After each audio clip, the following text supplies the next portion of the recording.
นว่ะขนาดบ่ทันได้ไปใส่ยังดึงดราม่าใส่พ่อบอยแล้วเอ้าน้องอ่องบอกความจริงนี่น่ะว่าน้องอ่องเฮ็ดเวียกนะน้องอ่องก็บ่ได้พักบ่ได้พรบางมื้อน้องอ่องก็เมื่อยร่างกายน้องอ่องก็อ่อนเพลียเนาะทุกคนคิดแม่คนที่เฮ็ดเวียกแล้วเฮาบ่ได้พักผ่อนจักมื้อน่ะบางเทื่อน่ะร่างกายเฮามันสิเป็นแนวใดถามว่าเป็นหยังพ่อให้พักคือบ่พักทั้งที่เวลาว่างพ่อให้พักก็มีแต่เป็นหยังลูกคือบ่พักคันว่าอยากพักคันว่าเมื่อยเนาะพ่อบอยว่าสินี่นะฮะน้องอ่องก็บอกว่าเนาะ1น้องอ่อง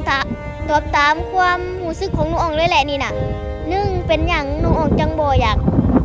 พักแม่นบ่ถ้าน้องอ่องได้อยู่ในเฮือนหนังนั่นน่ะถ้าน้องอ่องพักแล้วก็คือแบบว่าเฮาก็สิเห็นแก่โตเกินไปเนาะน้องอ่องคิดนะเพราะว่าเฮาไปอยู่นำเพิ่นเฮ็ดหยังเฮาก็ต้องเฮ็ดล้างถ้วยเฮาก็ต้องล้างนึ่งข้าวเฮาก็ต้องนึ่งถ้าบ่มีคนนึ่งแบบนี้น่ะเฮ็ดทุกอย่างที่ตัวเองเฮ็ดได้น้องอ่องเปรียบใช่ว่าเมื่อเฮือนหลังนั่นน่ะซ้ำเฮือนหลังที่2ของน้องบ่แท้เด้อนี่น่ะแต่ว่าน้องอ่องรู้สึกว่าร่างกายตัวเองน่ะมันเมื่อยแฮงมันบ่ไหวอีดีทุกคนแล้วก็น้องอ่องก็เว้าตามความจริงที่น้องอ่องฮู้เนาะอันนี้น้องอ่องก็บ่ได้ดราม่าถ้าทุกคนเด้ไปอยู่เฮือนคนอื่นแม่นอยู่กินฟรีอยู่ฟรีขนาดแหละน้องอ่องจังแบบว่าน้องอ่องบ่มีมือพักมือพรพ่อบอยก็ให้พักแต่น้องอ่องบ่ได้พักบางทีน้องอ่องนอนอยู่ห้องคนอื่นไปเฮ็ดเวียกวึนอยู่ไหลสดอยู่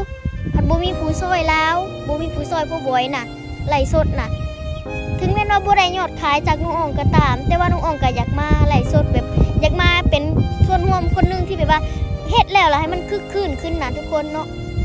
แล้วทุกคนคิดว่าจังใดในเมื่อเฮาอยู่เฮือนคนอื่นแล้วตัวเองสินั่งอยู่หลายถึงแม้ว่าเป็นพนักงานแต่น้องอ่องน่ะเฮ็ดบ่ได้มิ่นมาเด้อมิ่นมาน้องอ่องก็อยากฮู้คือกันเนาะว่ามิ่นมาว่าเฮาเฮ็ดถูกหรือเฮ็ดผิดเฮาเว้าไปนี่มันผิดบ่หรือมันถูกคันไปฮักพ่อบอยก็อย่าลืมเด้ออุดหนุนซอยแน่สบู่1ก้อน2ก้อน3ก้อนพร้อมเบอร์โทรเด้อ